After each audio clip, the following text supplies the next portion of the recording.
Hola a todos, ¿cómo están? Espero que muy bien. Sean nuevamente bienvenidos a esta su serie y su canal Hablemos de Historia Venezuela. El día de hoy daremos continuidad a nuestra miniserie Historia Electoral Venezolana, en la que seguimos conversando con nuestro buen amigo Johan Rodríguez Peroso.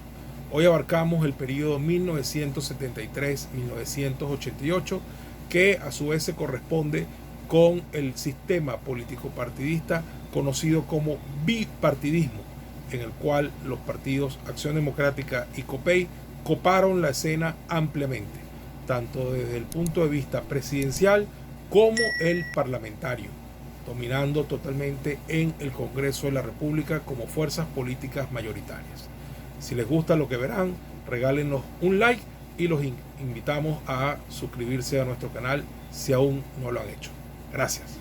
Bueno, Johan, dicho esto, y habiendo analizado ya, bueno, imagínate, vamos desde el 1947 a 1968, o sea, ya hemos analizado ya más de 20 años de historia, pues correcto, y unas cuantas elecciones, ¿no? Vamos entonces ahora a meternos de lleno en un periodo que si bien está dentro de la era democrática misma, que venimos analizando ya desde antes, es sin duda alguna diferente, ¿no? Vamos a meternos ahora en una elección que cambió las cosas, ¿no? Las cambió desde muchos puntos de vista. Las cambió porque configura el punto de arranque de un nuevo sistema de partidos, ya vamos a hablar de cuál es. Las cambió porque puso en la escena a personajes que no eran necesariamente los padres fundadores de los partidos y de la democracia. Es la generación que le sigue. Es la generación que le sigue. Digamos la generación intermedia. La generación intermedia. La cambió porque introdujo cosas en las campañas y en la política que no se habían visto antes. ¿Ok? Es decir, es una campaña que se las trae, es una campaña que rompió paradigmas, ¿no? Y que además los personajes que la protagonizaron, y sobre todo uno de ellos, que tú y yo conocimos muy bien, sobre todo tú, este, terminó haciendo esa campaña una referencia política en Venezuela impresionante. Adelante, Johan. Bueno, fíjate, esa etapa tiene una particularidad que es que rompe con los viejos esquemas. Correcto. Rompe con los viejos esquemas. En el caso de Acción Democrática, es la circunstancia donde Carlos Andrés Pérez, que viene de ser protagonista en el Parlamento Nacional, porque fue durante primero ministro del interior de Relaciones Interiores de Betancourt, que le tocó el polémico ministro, sí, la parte madura que fue enfrentar la lucha armada, ¿no? Pero él después salió de allí y en el gobierno de Leoni estuvo más bien en el Parlamento. Entonces fue durante ese tiempo jefe de la fracción parlamentaria, cosa que lo reconcilió con lo que era el manejo de la política y le costó un poco al principio, pero después se convirtió en un experto manejador de la política parlamentaria, que no es nada fácil, ¿eh? A mí que me ha tocado circunstancialmente estar allí, sé que el Parlamento es la expresión del dinamismo político, claro, en su más alta expresión. Correcto. Entonces, Carlos Andrés Pérez, después de la división del MEP, que produjo el MEP, el partido quedó prácticamente desmantelado. Entonces él sale de la fracción parlamentaria a encargarse de la Secretaría General, se trae a Piñerúa de Monagas y lo nombran secretario de organización, al maestro Antonio Leiden de Falcón, lo traen, que era el presidente del partido, y esa trilogía es la que encabeza la reconstrucción de la Acción Democrática. Debo señalarte, a propósito de este programa que estamos haciendo, que en unos días, el 19 de agosto, se cumplen 51 años de la primera ocasión en que Carlos Andrés Pérez es designado como candidato. Del 73. Del 73. Fue designado candidato en una convención que se hizo un 19 de agosto en el Teatro California. Ahí compitieron, porque antes la convención era la que elegían al candidato, las convenciones del partido me refiero. Ahí compitió con el doctor Leandro Mora, ¿no?, que lo derrotó flagrantemente. Los delegados votaron mayoritariamente por Pérez, se hizo la candidatura. Una pregunta, pero disculpa, yo dije 73 por decirlo, pero ahora estoy pensando, ¿fue electo el 19 de agosto del 73 o el 72? No, el 72. El 72. Por eso es que digo que son 51. Para la campaña 73, pero fue electo el 72. Claro, 51 años de la designación por la convención como candidato. Claro, claro. Pero 50 años, ¿no?, claro, de su candidatura como tal. De su candidatura formal como tal. Claro. El año 73, que es cuando ganan las elecciones en diciembre del 73. Tienes razón. Bueno, entonces se hacen 50 años y tú acabas de señalar un hito que es importante recordarlo, porque esa campaña trajo consigo varias cosas que en el país entonces no se conocían. Una, la elaboración de encuestas para medir el estado de ánimo de la opinión pública, que servían de base para armar las estrategias políticas de captación del voto. ¿Okay? El modo de hacer campaña desde la perspectiva de la proyección del candidato. Carlos Andrés Pérez, bueno, le cambiaron por completo su fisonomía, ¿no? Incluso se hizo famoso por aquellas famosas chaquetas de cuadro que usaba, que eran para ponerlo a la moda de entonces. Bueno, y eso pegó de una manera bastante positiva. Le atribuyen esa recomendación a Diego Arria, que fue un actor importante en esa campaña electoral. Diego Arria, que venía de ser un funcionario de alto nivel del gobierno de Copey, después se pasó de Copey a simpatizante de Carlos Andrés Pérez, nunca se hizo militante de Acción Democrática, pero sí con Carlos Andrés Pérez, que también terminó siendo después gobernador de Caracas, presidente del Centro Simón Bolívar a la vez, y más adelante ministro de Información y Turismo. Pero Diego Arria fue un elemento clave, porque es quien trae aquí a los famosos asesores políticos, que ya algunos venían actuando de manera soterrada, pero aquí de manera abierta. Trajo a Joe Napolitan, que dirigió entonces desde el punto de vista de la orientación y de la estrategia la campaña de Carlos Andrés Pérez, y a David Gard, que en un momento dado trabajó para ADE, pero que después lo hizo para Copey, fue el estratega que trajo entonces Copey para competir en ese plano. Los partidos ya se comenzaron a internacionalizar con respecto al tema de las campañas y hacer uso, ¿no?, de la experticia que ya existía en otros países y de la tecnología. Digamos que la campaña del 73 trajo consigo nuevas formas de hacer campaña electoral, nuevas formas de construir a los candidatos, nuevas formas de construir los mensajes políticos y un elemento clave que se introduce también en esa campaña, que es la música. Este hombre se camina, va de frente y da la cara, Carlos Andrés. Todavía se recuerda con mucha expectativa lo que significó la música que introdujo Acción Democrática a partir de las composiciones hechas por el maestro Chelique Saravia, lamentablemente fallecido recientemente, hace ya algunos meses, pero Chelique logró armar unas piezas musicales que marcaron una pauta sin duda alguna, que podríamos decir hay un antes y un después en las campañas electorales en Venezuela cuando eso ocurrió. Entonces señalé esos 4 elementos, ¿verdad?, que ya le cambian la configuración a las campañas electorales y al hecho electoral como tal. Bueno, no hay duda de que eso fue una campaña alegre, eso fue una campaña muy movida, y luego el estilo de Carlos Andrés Pérez, que asumió, bueno, que había que caminar el país de la manera como lo hizo. Eso le valió para que una de las consignas más importantes que surgió en esa campaña electoral surgió precisamente al calor de una expresión popular, porque en uno de los pueblos del Táchira, no recuerdo ahora exactamente cuál fue, había una caminata, entonces había una señora que se estaba preparando, Adeca, por supuesto, esperando para recibirlo. Pero el tipo caminaba tan rápido que cuando pasó por esa casa, la señora todavía estaba en la cocina y cuando salió, no, ya pasó por aquí. Entonces ahí vino la expresión, caramba, pero ese hombre sí camina.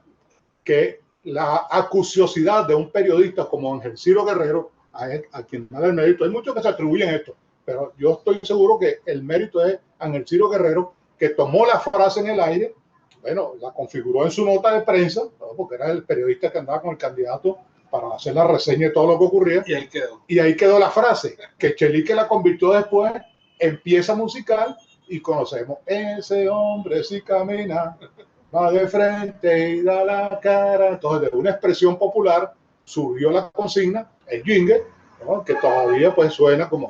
Ahí hay entonces un ejemplo bien importante de cómo se transformó esa campaña electoral, porque después todos los demás partidos comenzaron a copiar pues ese mismo estilo y a traer también a sus propios estrategas de afuera y también a importar elementos de campaña electoral que sin duda alguna cambiaron la faz política de la manera de hacer campaña de los partidos en Venezuela. Correcto. Bueno, Johan, entonces hemos llegado a un punto importantísimo, porque en 1973, a pesar de que ya habíamos tenido como presidentes a Raúl Leoni, a Rómulo Betancourt, militar ambos de Acción Democrática, y a Rafael Caldera, padre fundador de Copey, que ya venía a ser candidato como 4 veces. Que ganó en la 4ª oportunidad en la que fue candidato, ya había sido candidato en el 47, en el 58, en el 63. A pesar de eso, Carlos Andrés Pérez gana siendo también dirigente de Acción Democrática, pero en realidad, con esa campaña y con esa elección, es cuando en verdad comienza técnicamente el periodo bipartidista. Y la gente que nos está mirando dirá, ¿Y cómo es eso? Y la razón es muy sencilla. Porque en esa elección es cuando Carlos Andrés Pérez y Lorenzo Fernández, que es su contraparte, el candidato que compite con él, su contendor por Copey, polarizan de una manera tal la elección que ahí no quedó para nadie, por decirlo de alguna manera. Bueno, hay una expresión que yo la usé en estos días, por cierto, porque esa es la época en la que surgió la opción del movimiento al socialismo, el MAS, que se fundó en el año 70 y entonces participó en esa campaña. Y Teodoro tenía una frase para definir qué era el MAS en ese momento, y él decía coloquialmente, es que el MAS es una bicicleta en medio de dos gandolas en una autopista. Las dos gandolas eran Acción Democrática y Copey, y ellos que eran un partido que recién acaban de hacer por la decisión del Partido Comunista, pero ya electoralmente, entonces bueno, se presentaban como candidatos. Correcto. Ahora, y además de eso, no solamente es que estos dos candidatos polarizan de una manera brutal la cuestión de la presidencia de la República, sino que además eso se traslada, Johan, como tú muy bien lo sabes, al voto legislativo. Sí, cómo no. Porque entonces se da en Venezuela, se empieza a expresar en Venezuela el llamado voto tuvo. Y la gente, yo tenía 5 años en el 73, pero después que he podido estudiar perfectamente el comportamiento electoral y tuve oportunidad de ejercer mi primer voto en el 88, todavía con ese tipo de tarjetón, que era el tarjetón donde estaba la tarjeta grande con la tarjeta chiquita. Eso es. Entonces la tarjeta grande con la tarjeta chiquita hacía que uno votara así, ta. Y entonces el ta, con un sellito uno le daba la tarjeta grande y la tarjeta pequeña a la vez, estimulaba de alguna manera al voto tuvo. Y el voto tuvo reflejaba lo que entonces a partir del 73 empezó a darse de una manera muy clara por 4 elecciones seguidas. Que es que la gente votaba en el voto pequeño, como se llama en ese momento, la tarjeta pequeña, casi siempre se votaba por el mismo que se votaba la grande. Por cierto, eso me da pie para comentarte. Yo tengo allí 72 trabajos escritos, acompañados con unas gráficas, que lo hice en su oportunidad para un proyecto que armamos Juan Carlos Zapata y yo, en una publicación que tenía descifrado. Tenía el grupo descifrado, pues tenía un periódico. Entonces yo tenía allí una página que la hacía toda la semana, en un proyecto que lo llamamos La Historia Electoral, pues, de Venezuela, Okay. pero el nombre es otro, yo te me lo recuerdo. Okay. Entonces yo tengo un trabajo allí sobre cómo fue cambiando el tema de la forma de votar. Desde las tarjetas en el sobre, por colores, ¿no? Que la gente le daba un sobre con varias tarjetas. Todo uno escogía el color del partido por el que iba a votar y ese era el que metía en la urna. Que por cierto, se prestaba también por muchas cosas el manejo de esas tarjetas. El voto encadenado y todas estas cosas que siempre, estas argucias que siempre han inventado los partidos para tratar de acomodar las elecciones y los resultados. Entonces, y eso cómo fue cambiando con la sistematización y la automatización. Claro. Que es un tema que cuando se habla de este tema de la historia electoral de Venezuela, es un tema realmente de importancia. Lo que cuenta Cipriano es correcto, porque después esa misma forma de votar por el voto tuvo, porque estaban las dos tarjetas, la grande y la pequeña, configuradas en un gran tarjetón, después cambió porque eso se hacía, pero con la máquina. Con la máquina. Cuando comenzamos a introducir aquí la tecnología, ¿no? El sistema, y eso, bueno, de eso hay todo un capítulo que hay que armar, por cómo ha sido el desarrollo y la evolución del sistema electoral venezolano. Claro. Ahora, a lo que quiero apuntar para redondear la idea del sistema partido es que a partir de allí la mayoría de la gente empezó a votar en una misma fórmula. Si votaban por el candidato de AD a la presidencia, votaban por la fórmula de AD para el Parlamento. Que la tarjeta pequeña además representaba todos los parlamentos a elegir. O sea, tú al votar por la tarjeta pequeña, por ejemplo, si votabas por AD o votabas por Copey, estabas eligiendo todos los candidatos que AD lanzaba al Senado, a la Cámara de Diputados, al Consejo Legislativo Regional y al Consejo Municipal. Exactamente. O sea, elegías todo, votando por una misma tarjeta, sin ver ningún nombre por ningún lado. Y después se distribuía de acuerdo con la cantidad de tarjeticas. Los nombres estaban separados en otra lista, entonces te asignaban tantos cargos como tarjeticas hubiese contado a tu favor. Tal cual. Era un sistema muy sencillo de ejercer para el elector, pero que realmente detrás de eso había todo un mundo donde el elector no participaba en realidad. Claro, o sea, los partidos tenían un poder muy grande de seleccionar quién iba para cada cosa. Entonces, bueno, al final lo que quiero decir es que ahí se cumple una de las máximas del bipartidismo desde el punto de vista teórico politológico, ¿no? Que es que efectivamente entre dos partidos logran acumular entre ellos más del 80% de la votación en un cuerpo colegiado o legislativo. Y eso se cumplió del 73 hasta el 88. Entonces, bueno, dicho eso, Johan, esas fueron las elecciones del 73, polarizadas entre Carlos Andrés Pérez y Lorenzo Fernández. Marca el comienzo de esta época claramente bipartidista. ADECOPEI mandan en el país y mandan en el Parlamento. Sus dos fracciones son claramente las mayoritarias. Por supuesto, eso no dice que no haya partidos minoritarios que hagan bien el Parlamento. Los hay, pero ya no es aquella profusión que había, por ejemplo, hasta el 68. En el 68 compitieron 4 candidatos. Los 4 candidatos quedaron muchos más candidatos.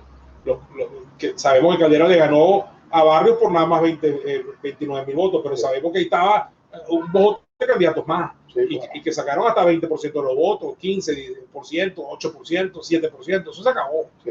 Eso se acabó. Y esa cantidad de partidos se disminuyó, por lo menos los que tenían representación en el Congreso. Y ahí empieza una nueva dinámica. Vamos entonces ahora a pasarle revista a las elecciones del 78, las del 83 y las del 88, que son las últimas que tienen esta característica. Está bien, pero fíjate, para abonar un poco a lo que señalaba como un punto resaltante, que era cómo se distribuía el poder, muy importante, ¿no?, con los partidos en el Parlamento. Hay que decir que además de que presidía el Senado quien ganaba las elecciones y diputado el principal partido de oposición, en los cargos de vicepresidentes y de secretarios se estilaba repartir entre el resto de fracciones que sacaban más o menos, y la presidencia de las comisiones, números de parlamentarios más o menos significativos. O sea, que no había una hegemonía real de los dos partidos que eran los principales, no, sino que se repartía ese poder. Y luego una distribución también proporcional que se hacía de las comisiones permanentes, que daba lugar a los partidos. Entonces tuvieran un protagonismo, digamos, evidente pues en ese nivel parlamentario. Bueno, de hecho el MAS, con esa dinámica, el MAS se convirtió de alguna manera en la tercera pata. Claro, es lo que te quiero decir. Entonces, también surgió una figura muy importante a partir de ese momento, que es lo que denominamos también en los estudios politológicos los partidos bisagra, ¿no? Los partidos bisagra que no tienen capacidad para imponerse en una contienda determinada, pero que terminan siendo necesarios para poder darle posibilidad a otros de que sí lleguen. Esa es la historia de la elección entre Piñerúa y Luis Herrera, ¿no? Fue una elección que estaba muy polarizada entre ADECOPEI, y la balanza la inclinó a favor de Luis Herrera, un arreglo electoral que hizo OPEI con URD. Algunos atribuyen la decisión del doctor Villalba de irse con URD por aquella famosa frase de Betancourt, donde de manera despectiva lo señaló como Jovito Villalba, eso es lo que es un cadáver insepulto. No sé si recordarán esa anécdota. Claro. Entonces, claro, eso arrojó a URD en brazos de COPEI, y déjeme decirle que sin duda alguna pudo haber sido la diferencia, porque la cantidad de votos que sacó URD, que eran cerca de 100.000, algo así, determinó que Luis Herrera le ganara la elección presidencial a Piñerúa. ¿Qué vino después? Bueno, esa fue la primera vez que se discutió entonces en el país, y en el Congreso por supuesto, la posibilidad de separar las elecciones. Antes Cipriano remarcó que cuando se votaba por la tarjeta pequeña, la gente estaba votando de una vez por el Congreso, por la Asamblea Legislativa y por el Consejo Municipal. Bueno, eso cambió por lo menos respecto al tema municipal, porque ya había la idea en el ambiente político de darle a la municipalidad su propia fisonomía, una cierta independencia. Entonces, la primera vez que se votó de manera separada fue ese año siguiente que ganó Luis Herrera las elecciones, y por supuesto esto tenía un efecto también remolcador, porque quien ganó la presidencia un año después tenía la influencia del triunfo, y eso hizo que COPEI ganara determinantemente la inmensa mayoría de los consejos municipales, que en esa época, por cierto, se elegían los concejales de acuerdo con el número que le correspondía según la población de cada municipio. En el caso de Caracas eran 23, 25 concejales, y entonces del seno de esos 25 se elegía la directiva de la Cámara Municipal, al presidente, a los 2 vicepresidentes y el cuerpo secretarial. Bueno, y entonces el presidente del Consejo Municipal tenía ese gran poder de ser presidente de la parte legislativa, pero también de la parte administrativa.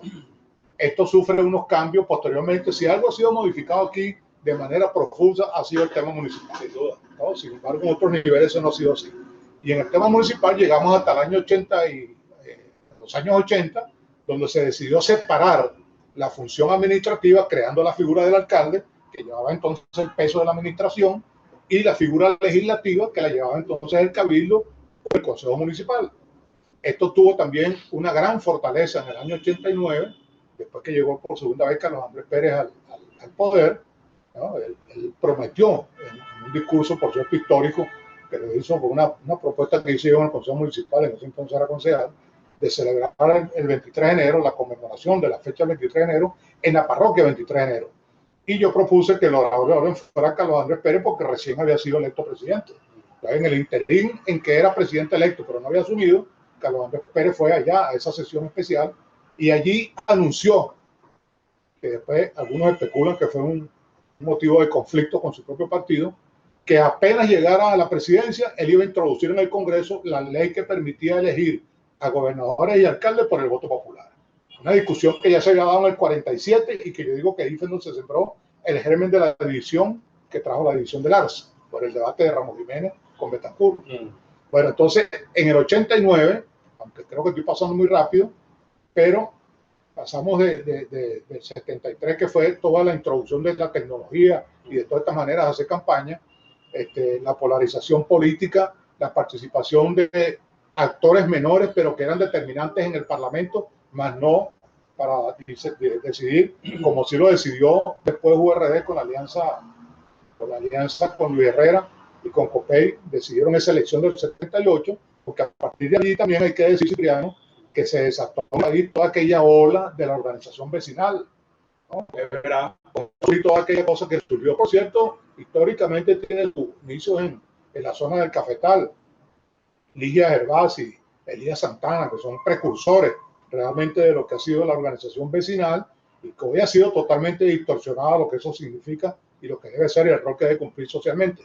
Pero allí se inició un gran movimiento donde los partidos tuvieron que asumir que a la sociedad civil había que darle esa brecha, ese espacio de participación, porque comenzó el declive de los partidos y comenzó a hacerse entonces la concepción de que la ciudadanía participara de una manera más activa. Aunque como tú bien dijiste, en los primeros dos experimentos, o las primeras dos elecciones separadas, 79 y 84, el efecto cascada fue imposible de evitar. No, imposible de evitar, claro. Entiéndase por efecto cascada para nuestro público, ese efecto que genera el hecho de que el ganador reciente de la presidencia indiscutiblemente tiene un prestigio, tiene un halo allí que se manifiesta en la elección inmediatamente que viene, que además era muy seguida.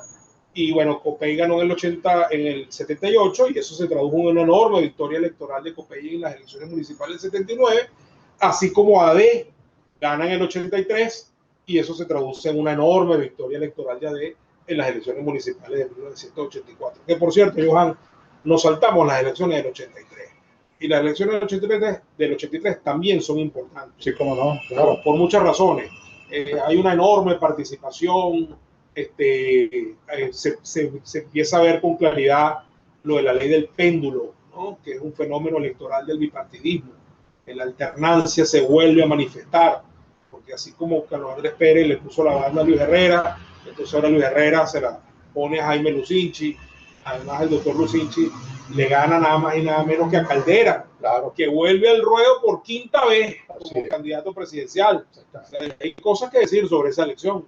Sí, en ese punto concreto hay que decir que la Constitución entonces contemplaba que alguien que hubiera la presidencia, en el caso de ser nuevamente presidente, tenía que esperar al menos 2 años.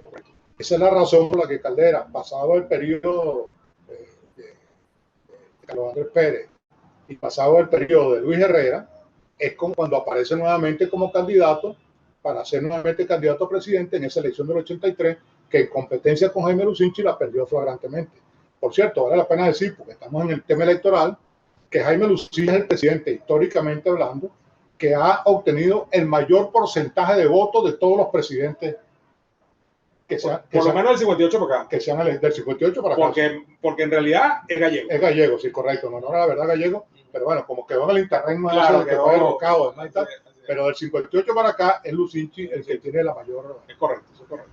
Hay que dar un detalle también, que se lo comenté en estos días, negro Claudio Fermín, ¿no? Haciéndole un trabajo de esos que tengo escrito allí que ya te mencioné.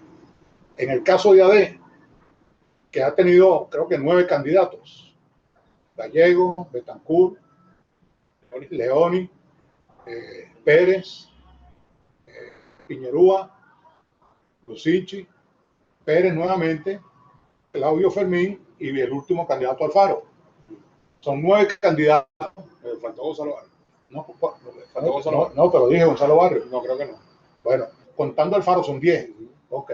Y le decía yo al detalle al Claudio, que ya no es militante de AD, que de esos 10 candidatos, entre los que ganaron y los que perdieron, el único que queda vivo es él. Caramba. Es un detalle, ¿no? Es un detalle que está por ahí todavía tiro directa, como dicen popularmente, ¿no? Organizando un nuevo partido de opciones. Eso. Bueno, yo creo que el aporte político electoral importante que hizo el MAS a lo que fue, digamos, la dinámica político-electoral venezolana. Cuando el MAS surge como una ruptura con el Partido Comunista. Es la vieja discusión que ellos dieron, bueno, sobre la paz democrática. ¿Bajamos de la montaña o nos quedamos echando plomo? Bueno, ellos decidieron acoger la política de pacificación que planteó el doctor Leoni.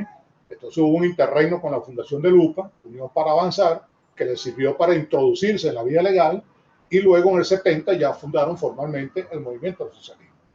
En ese tiempo también surgió un partido que es, en cierto modo, escisión también del Partido Comunista, pero yo diría que más aunque vienen también de ese mismo origen, que es la Causa R. La Causa R, que encabezada por Maneiro, hubo un interreino en el MAS, pero no le gustó el proyecto y se salió. Entonces fue y fundó una cosa que ellos llamaban Procatia, y se instalaron allí en los Frailes de Catia, en Altavista, para tratar de incursionar en los sectores populares fundando esta nueva organización. No tuvieron suerte, porque la fuerza de AD en Caracas era muy clara, muy determinante, sobre todo en esa zona de Catia, ¿no? Que por cierto es donde yo provengo, como activista, pues, como luchador social. Entonces la Causa R decidió optar por el camino de la lucha sindical y se instalaron en Guayana, donde sí tuvieron mejor suerte, porque allí no solamente conquistaron los sindicatos más importantes del entramado industrial que funcionaba en Guayana, sino que además en un momento dado se apoderaron también de la gobernación de ese estado con Andrés Velázquez como figura principal. El primer gobernador electo. Gobernador, que lo ha sido además en 2 ocasiones. Pero lo fue en el 89, en ese experimento que surgió de la aprobación de la ley, donde se elegía entonces por el voto popular a gobernadores y alcaldes. Sí. Eso permitió... Que por cierto, Johan, antes que nos metamos ahí, que es muy importante, pero no dejemos de analizar un momentico, por favor, para terminar el ciclo de las elecciones presidenciales dentro de ese periodo bipartidista, las del 88, porque las del 88 tienen varias particularidades. Sí, cómo no. Varias. Compiten Carlos Andrés Pérez y Eduardo Fernández. Eso significa muchas cosas. La vuelta al ruedo de Carlos Andrés Pérez, primer presidente electo en la historia del país por el voto popular, la irrupción de Eduardo Fernández ya como candidato, incluso derrotando a Caldera dentro de su propio partido, lo cual no es ninguna tontería, ¿verdad? Y también va a generar algunas cositas desde el punto de vista de los números. Si bien el 88 es la última elección en la cual polarizan con más del 90% de los candidatos de DISCOPEI, es la elección, Johan, donde hay la mayor brecha de diferencia entre la elección presidencial y el voto legislativo. Son 20 puntos de diferencia. Son 90 y pico por ciento contra 70 y pico por ciento. ¿Okay? Lo cual quiere decir que la gente siguió votando por los candidatos de DISCOPEI, por eso que llaman la economía del voto, pero en el voto legislativo empezó a preferir otras opciones.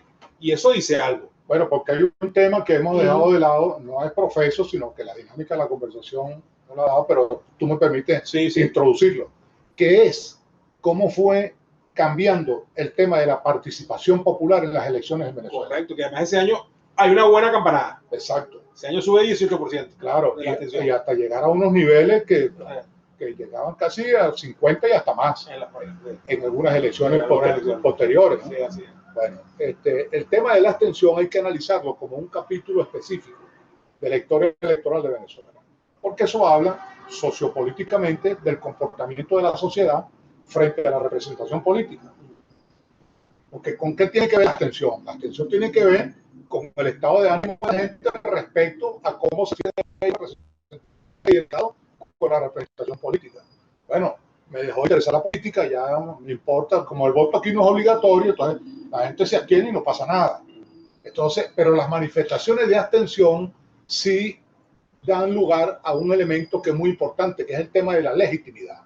Porque cuando se gobierna sin legitimidad, que es lo que la legitimidad proviene precisamente del voto popular y del respaldo popular, cuando no existe, estos gobiernos generalmente y esa representación política anda mal.